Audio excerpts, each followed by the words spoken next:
Yurak ishemiya kasalligi deydi, stenokardiya. Yurak bezovta qiladi. Ko'p uzoq masofa yura olmasdim. Qansirash bo'ladi. Yo'q, qansirashmaydi, yurak achishardi. Assalomu alaykum va rahmatullohi va barakatuh. Azizlar, salomatmisizlar, tuzommisizlar, charchamayapsizlarmi?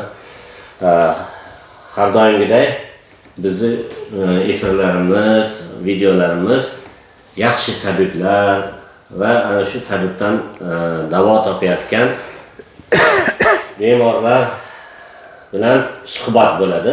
Oddiy, xalq tushunadigan tilda bo'ladi. To'g'rimi, Bobirjon? Albatta. Bugun mana bugungi navbatimiz Bobirjonni faoliyat yuritayotgan Namangandagi Oydin shifo xususiy shifoxonasidamiz. Bobirjondan bir xabar olay deb keldim va bemorlarni ham mana uchratdik. Turkistondan, Qozog'istonning Turkistonidan kelgan. Ismingiz nima edi aka? Ermuhammad aka bor ekanlar. Bu tanislar nima faoliyat yuritishlarini tushuntirib berganlardan keyin bemorlardan nima sababdan keldilar shu to'g'risida gapiramiz. Bobirjon. Assalomu alaykum va rahmatulloh. Biz Oydin shifo klinikasida tabobat bo'limida 100% tabiiy davolash yo'llari bo'yicha davolab kelmoqdamiz bemorlarni.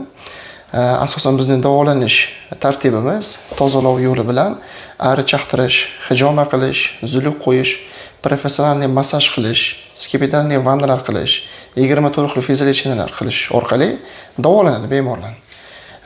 Bu davolanishlar asosan yurak qon tomir yo'llari kasalliklari, hazm bilan bog'liq bo'lgan barcha kasalliklar, suyak bo'g'im kasalliklari, nevrologik kasalliklar va urologik hamda ginekologik kasalliklar davolab kelinmoqda. Mana bu Muhammad Ikrom aka, sizni videolaringiz yaxshi kishilar uchun haligi dalolat bo'lib bizni ko'rib kelishmoqda. Ya'ni Qozog'istonda Turkiston viloyatidan bizga aloqaga chiqishdi, kelishdi, shikoyatlari o'sha shu Osiyo xalqi shikoyatlar bilan bir xil. Sababi biz qovurilgan ovqatlar ko'p yeymiz, nonxo'r xalqmiz. Go'shtxo'r xalqimiz ham shunaqaniki qovurilgan go'shtdan. Ayniqsa Qozog'iston. Bunda shunaqa hazm bilan bog'liq muammolar, xolesterol darajasi oshishlikligi, yurak yetishmovchilik, ishemiya va taxikardiya bo'yicha shikoyatlarni aytdilar. Biz bilan bog'landik. Bizning maqsadlarimiz bir-birimiz bilan juda yaxshi kelishdik va ular kelishdi. Alhamdulillah, mana bugun yotganlariga 8-kun. 8-kun. Alhamdulillah, shikoyatlarni yoki o'zgarishini o'zlaridan so'raymiz. Muhammad aka, sizni asosan nima bezovta qiladi? Bu odam doktor tilida gapirdi, biz tushunmaymiz. Siz o'zimiz jaydar tilda tushuntirib beringchi. Yurak ishemiya kasalligi deydi, stenokardiya. Yurak bezovta qiladi. Ko'p uzoq masofa yura olmasdim. Qansirash bo'ladi. Yo'q, qansirashmaydi, yurak achishardi. Achishardi, to'xtab o'zimga ko'p yoki nitrogliserin degan dorim bor. Hamisha yonimda yuradi mana. Agar shuni ichib olsam, darshi ketaman. Hozir ham ichyapsizmi? Yo'q, hozir kam. Avval bir kunda 3-4 martalab ichardim. Hozir o'zim tekshirish uchun teparoq tomonga yurganda to'xtab dam olaman, o'tib ketsa ichmayman. Agar juda bo'lmayotib ketsa ichaman. Demak, davolanish jarayonida sinab ham ko'ryapsiz. Menga ta'sir qilyaptimi? Yoshingiz nechida, sir bo'lmasa? 63da. 63da. Mashalloh, yosh ko'rinasiz lekin. Soqolingiz so'kkamaganda ancha yoshsiz. Demak, hozir mana 8-kun ekan. Muolajalar qanaqa ta'sir qilyapti? Ochig'ini aytavering. Endi o'zim yaxshi ta'sir qilyapti deb o'zim hisoblayman. Inshaalloh. Chunki sezilyaptimi o'zingizda? Pastga tushib, chiqib tekshiraman deyapman-ku, shundan sezyapman-da o'zim. Atak men tekis joyda yursam, ishlasak bilinmaydi. Demak, pastga tushib chiqayotganingizda ijobiy tomonga o'zgardi. Yaxshi. Yana bu kishi bilan birga oilalari kelgan dedingiz, ular ham davolanishyapti. Ularda ham xuddi shunaqa o'sha ovqatlanish bilan bog'liq muammolar, ya'ni jigar yog'i bosishi, o't qopi dimlanishi, har xil qabziyatlar va varikoz kasalliklaridan birga kelishdi. Hozir ularni ham davolash jarayonida. Davolayapsizlar. Varikozda ham asosan varikozni 100% yo'qotishlikni tabobat yo'li bilan sal qiyin deb o'ylayman. Bizni tabobatimiz bilan. Lekin unga birinchi o'rinda yordam bo'lishligi uchun biz u yerga uzilliklar qo'yamiz, hijomalar qilamiz va u yerdagi varikozni o'zidagi qonni suyultiramiz. Ya'ni xavfini oldini olamiz. Yurib ketadi. Ha, shu bilan haligi qon aylanib tursa, keyinchalik u yerda tromb hosil qilib, tromb ko'chishligidan xavfdan asrab turamiz inshaalloh. O'zgarish. Shunaqa. Lekin trombni, varikozni uni yo'qotib yuborish degan da'voda emasmiz.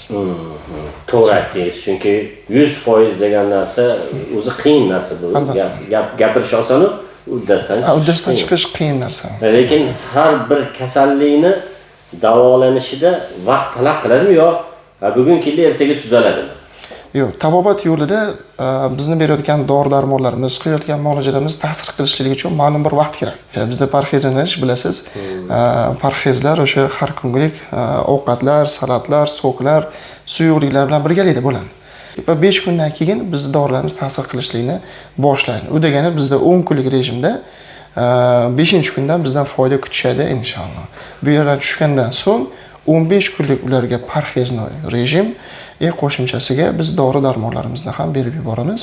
15 kundan keyin natijani asoslashlik uchun UZI yoki qon tahlillari orqali birinchi kungi UZI qon tahlillari bilan 25 kundan keyingi UZI qon tahlillerini solishtirish uchun jo'natamiz. Xo'p, bitta savolda yana.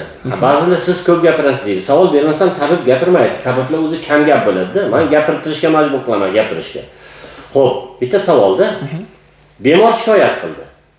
Bemor adashib shikoyat qilyaptimi yo aniq o'sha o'zidagi kasallik to'g'risida shikoyat qilyaptimi? Buni tomirini ushlab bilasizmi yoki bir zamonaviy bir aniqlaydigan nimalar bor, apparatlar bor, shular orqali tashxisni qo'yib olasizlarmi? Qanaqa bo'ladi bu? Bizda mana o'zim yo'nalishim asosan mushaklar orqali tashxis qo'yaman o'zim. Ya'ni jigar, o't qopi, oshqozon ichak, buyrak holatlari. Umurtqadagi barcha o'sha mana yurak tochkalari bor, diafragma tochkalari bor. O'sha mana har bitta ichak, yo'g'onja hammasini o'zining tochkalari bor. Umurtqalar orqali. Biz umurtqani ushlab ko'rib, o'zining tochkalarini, holatini ko'rib, tashxis qo'yamiz. Endi bu tashxis qo'yishligimizni asoslab olishlik uchun UZI yoki qon tahlillariga zarurat bo'lsa keyin yuboramiz inshaalloh. Shunaqa. Yaxshi, endi hozir parhez degan gapirib o'tdingiz. Bu parhez qilishlik uchun mana uzoqdan ketdilar. Parhez taomi qayerdan topadilar? Bizda Oydin shifo klinikasining alohida oshxonasi bor. U meditsinskiy davolanish uchun, bemorlar uchun. Endi bizning tabobat bo'limini alohida oshxonasi bor. Biz u oshxonada ertalabki nonushtalar, obedga ovqat va salatlar va kechki salatlar hammasi alohida tayinlab beriladi. Demak, ovqatga tashqaridan muhtojlik yo'q, hammasi o'zimizda bor. Ehtiyoj sezmaydi odam. Albatta. Kirgizmaysizmi? Yo'q, kirgizmaymiz. Qiynalmayapsizmi bu? Osh yeb, shashlik yeb yurgan odam, 5 barmoqlarni yeb yurgan odam bu yerdagi parhezda qiynab qo'ymayapti. Yo'q, bo'ladi. Yaxshi. Boshda o'zini bildirdi. Chunki bunday tashqariga chiqsangiz, nariroqlarga yurgan bo'lsangiz, oshxonalar bor-da. Ko'rdik-ku. Lekin sabr qilish kerak ekan-a. Tuzalish xohlagan odam sabr qiladi-da. Sabr qiladi.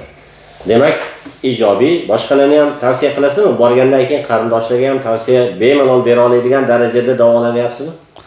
Xudo xohlasa, mana shu vaqt o'tishi bilan o'zimiz aytdik-ku, yana 15 kun rezultatini sezgandan keyin hammasi aytiladi-da, Xudo xohlasa. Ketishingizdan oldin demak, qo'y deb qo'yasiz, kelib yana sizdan intervyu olamiz. Mana birdaniga maqtamayapti-da bu odam, yana ozgina sabrli odam ekansiz, lekin oxirigacha 15 kun davolanib olay, keyin sizga aytaman deyapsiz, to'g'rimi? Men 15 kundan keyin Turkistonda bo'laman. U yoqda bizlarga u yoqdan bitta video qilib jo'natib oling. U yoqdan xabarlashib turamiz-ku. Bu kishiga jo'natib olsangiz, men bu kishilarning hammasini telefoni bor, WhatsApp va Telegram bor. Men nimaga bunday deyapman? Chunki odamda birinchi o'rinda ixlos bo'lish kerak-da. Odamlarda ixlosni uyg'otishlik uchun bemorlar bilan gaplashamiz. Mana bemor, sizga o'xshagan bemor shu odam ham. Mana o'zini gapini eshitdingiz. Biz unga oldindan tayinlab qo'ymaymiz. Bizni maqtang, tuzaldim deb maqtang yoki tuzalmadim deb yomonlang demaymiz. To'g'rimi? Endi davolanish narxlarini ko'pchilik qiziqishadi. Endi biz shaxsiyga ayting, shaxsiyga yozing deb odamlarni diqqat qilmaylikda. Agar sir bo'lmasa, davolanish nimasi bahosi, ya'ni kelib 10 kunmi yotish? 10 kun. 10 kunlik davolanish va nimalar kiradi? Aytib bera olasizmi yoki shaxsiyga yozasizmi? 10 kunlik davolanish narxlari asosan endi yotoqxona haqqiga qarab bo'ladi. Misol uchun bu yerda Pollux, Lux, oddiy standart xonalar bor. Bu xonalarning narxi doim ozgina o'zgarib turadi. Misol uchun oddiysi bu yerda 320 ming so'm kunlik. Demak 10 kunga 3 million 200 ming so'm. 10 kunga 3 million. Uning ichida nimalar bor? Uning ichida oziq-ovqatlar bor ichida. Qo'shimchasi 24 xil fiziolecheniyalar. U fiziolecheniyalar ichida massaj, parafin, kedr bochkalar, qo'shimchasiga mana nogabesniy massajniy stollari va yana qo'shimcha elektroforezniy muolajalar kiradi. Hammasi ichida ekan. Albatta. Qo'shimchasiga bizda bu yerda mana qilinayotgan tozalov, vannalar, qo'shimchasiga qorinni, vitsalli massajlar. Bu ham ichida. Ari chaqtirishlar u alohida to'lov bo'ladi. U lichena haqqi hisobida. Ari chaqtirish bilan qorin massaji alohida. Hijoma zuluklar ham. Hijoma zuluklar alohida. U 10 kun davomida har bitta bemorga biz hisoblab beramiz. O'sha karta bo'yicha qimmat tushib ketmaydi. O'rtacha o'sha 1,5-2 million so'm haligi lichena haqqi hisoblanadi. Qo'shimcha. Demak, 200 ming, 4 million 4,5 milliondan o'tib qolar ekanda. Ha, 5 million so'm bo'lib qoladi. Endi aptekadan necha pullik dori olib keladi? Yo'q, u sanab o'tganim shu hammasi ichida. Aptekadan unaqangi ko'p dori olmaydi. Chunki ba'zilar arzon chaqirib oladi, keyin apteka yotog'idan qimmat tushib ketadi. Bunaqa narsa yo'q-a? Yo'q, unaqa emas. Aptekadan hech narsa olmadingizmi?